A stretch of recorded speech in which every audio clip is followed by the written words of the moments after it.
The Entrepreneur's Library, episode 75. Welcome to the Entrepreneur's Library, the only book-centric podcast that reviews all the top-selling business books and shares authors' perspective firsthand. This is your resource to finding the next great book that will enable you to grow personally and professionally. Welcome your host, Wade Danielson. Thank you for joining us on the Entrepreneur's Library. Today we have Nir Eyal, author of Hooked: How to Build Habit-Forming Products. Welcome, Nir, and thank you for joining us on the Entrepreneur's Library. Thanks so much for having me. It's a pleasure to be here. Definitely. Will you take just a moment to introduce yourself and tell us just a little bit about you personally? Sure. So my name is Nir Eyal. I'm the author of a new book called Hooked: How to Build Habit-Forming Products. I've started 2 tech companies, and then after my last company was acquired, I dove into more of the academic side of consumer psychology and habit formation, and that's what I've been working on over the past 3 years now. Perfect.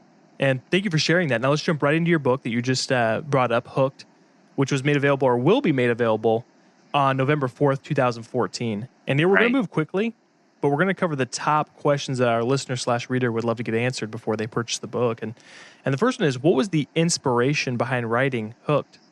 Sure. So I was at my last company, and, like many people in the product space or people who are working in technology or any kind of innovation or business for that matter, I was banging my head against the wall trying to figure out why my customers weren't doing the behaviors that I designed for them to do. I would spend so much time designing these products and getting them to market and pushing them out there. And for some reason, I couldn't change people's behaviors. And that drove me nuts because it couldn't inform what we should build next, right? That was constantly the question that was coming up. What should we build? How should we improve our product? And what features should we put into it? And we were kind of shooting in the dark, right? We would ask people what they think, but that's not always the most reliable thing to do because people don't always know what they want. So I wanted to dive deeper into consumer psychology, into the things that people are not able to necessarily articulate, and yet predictably drives their behavior.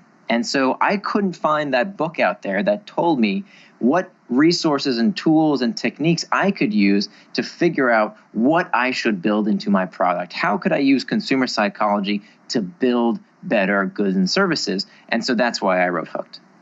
Excellent. Now, Nir, you already answered my second question, but maybe I'll let you expand on it a little bit. And that's, what makes your book different from others regarding the same topic? So I understand that you might need to repeat a little bit of that, but perfect. Yeah. So I read a ton of work in behavioral economics and consumer psychology and a bunch of very dry academic literature, and it was all really interesting pop psychology. But when it came to, but how do I build with it? How do I make a better business to bring customers back to my door?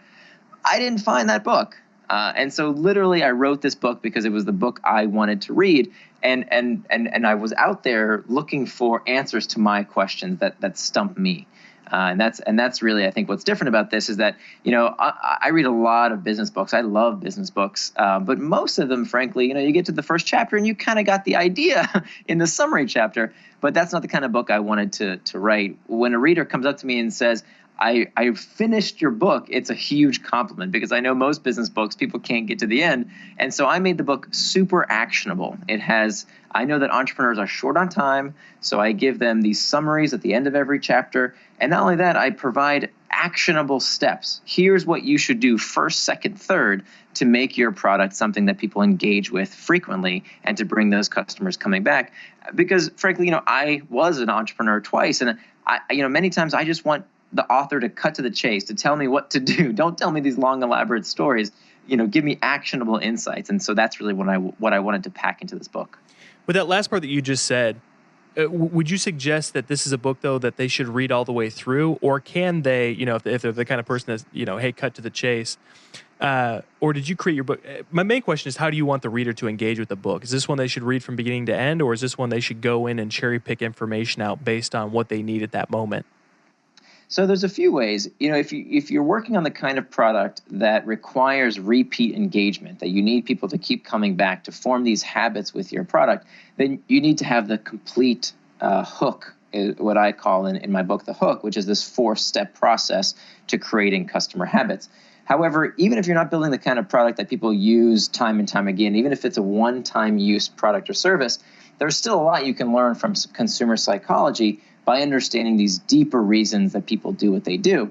But really, I think for most entrepreneurs, if they're busy people out in the field trying to figure out how to have a better business, you can even go straight to the end of each chapter, look at the lessons and the action items, and then for clarification and to dive deeper, you can look at each and every chapter to kind of learn more. But I really hope that people get to the end. I think there's a lot here that can help people save a lot of time and energy in building their businesses. Okay, that's extremely helpful for the reader to understand. So now that we know the purpose behind the book, a little bit of the background behind it, let's take a deep dive into the content. Will you Sure. take us through the chapters and really, I always kind of preface it as like you're talking to one of your best friends and he's really sitting down with you and saying, okay, in the next 10 minutes, will you tell me all about what your book is actually about? Absolutely, yeah. So the book follows this model that I call the hook model, which is basically a design pattern. It's something that I've found in my years of research that is in all sorts of habit-forming products. So when you think of all kinds of products and services that bring you back time and again, think about the most engaging products out there. And I draw a lot of inspiration from the Facebooks of the world and Twitter and Instagram and Snapchat and WhatsApp, these tech companies that have somehow changed people's day-to-day habits and get them to keep coming back time and time again. So my research revealed this 4-step process, which I detail throughout the chapters of the book, and I'll walk you through those 4 basic steps now. The first step in the hook is the trigger phase. The trigger phase is something that cues the user to action. It's what prompts the habit. And these triggers come in 2 types. We have internal triggers and external triggers. Now, external triggers we know all about as consumers. These are things in our environment that tell us what to do next. So a play this button or click here or buy now, or in the physical world, it could be a police officer telling you which way to go in traffic, or hey, it can even be a physical storefront that has an ad on the front telling you to come inside and buy whatever they're selling. These are all examples of external triggers, and this is kind of what most people think of when they think about cues to action. But what I contend is that there's actually a different kind of trigger, which turns out to be just as important, if not more important, than those external triggers, at least when it comes to forming these long-term habits, and that is that we have to form an association with an internal trigger. Internal triggers are these things that prompt the user to action, turns out just as reliably as those external triggers, but where the information for what to do next is in the user's head. So what people do when they're in a particular situation or routine or around certain people, or most frequently when they feel certain emotions, dictates what they do next. And if your company can attach to these emotions, and in particular, I should say negative emotions, this is where habits are formed. So when you think about what technology do we use, what product do we use when we're feeling lonely? Well, for many people, that's Facebook.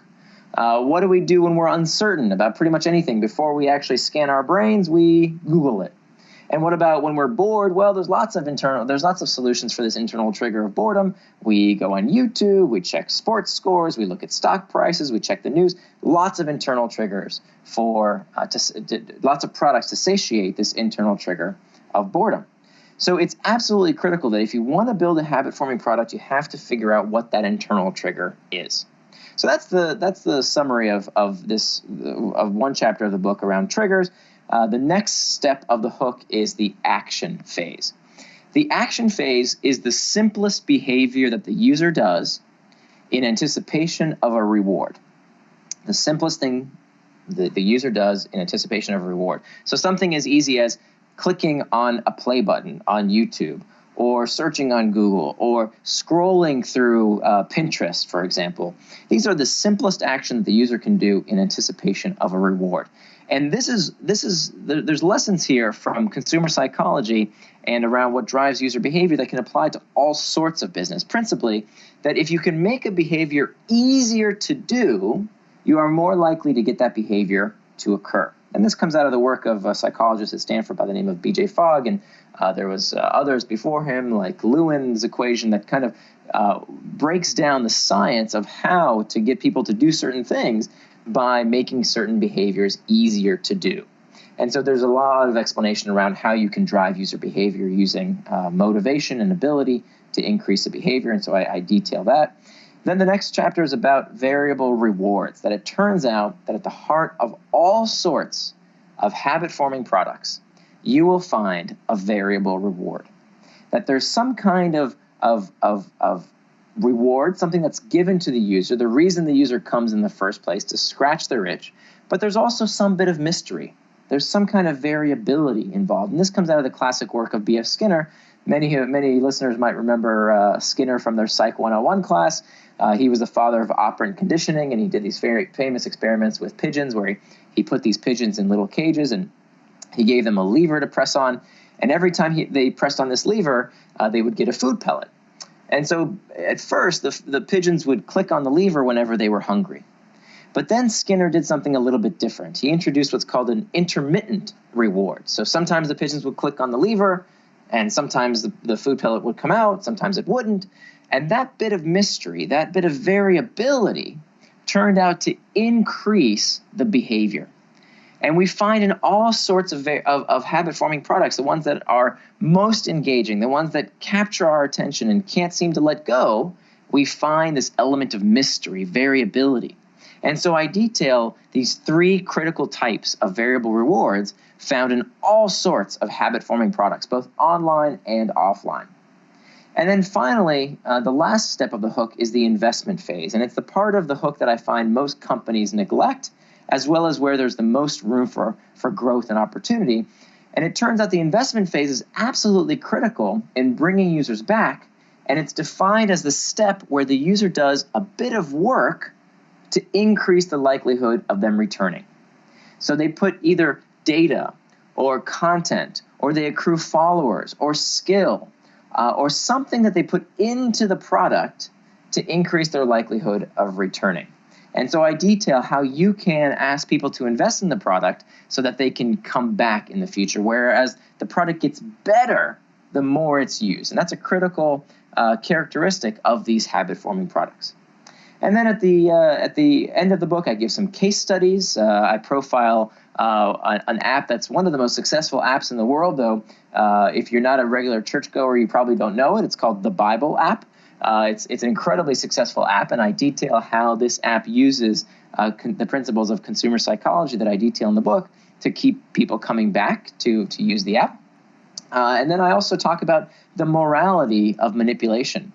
That if you're using consumer psychology to change people's behavior, I offer up kind of a guide for how to use this responsibly and how to think about how you spend your own time as an innovator, as an entrepreneur, as a product person, as a business person. How can you figure out how to use this deeper psychology of human behavior for good?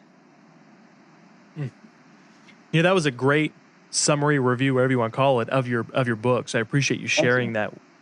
And I feel like this next question is a little bit rude sometimes because you already did a great job of breaking it down, giving us the bird's eye view, and now I'm going to ask you to take it even a step further, almost the satellite view. And that's, if the reader can only take away one concept or principle or action item out of your entire book, everything that you just took the time to share with us, what would you want that to be? Your behavior is designed. That I think a lot of people think that Facebook got lucky, and WhatsApp got lucky, and Twitter got lucky, and these companies somehow, these kids that created this multi-billion-dollar enterprises were just at the right place in the right time, and that is not the case. And it turns out that these companies utilize and build according to the principles of consumer psychology, and they're persuasive and influential, and some would even say manipulative, because they are masters in consumer psychology. And so all of us are influenced by products, and this is not a coincidence. I think I could have used that. This next question, I'm going to ask you if you have a favorite quote from your book, but I think that we could have used your very first sentence from that one actually as a quote. But do you have a favorite quote from your book?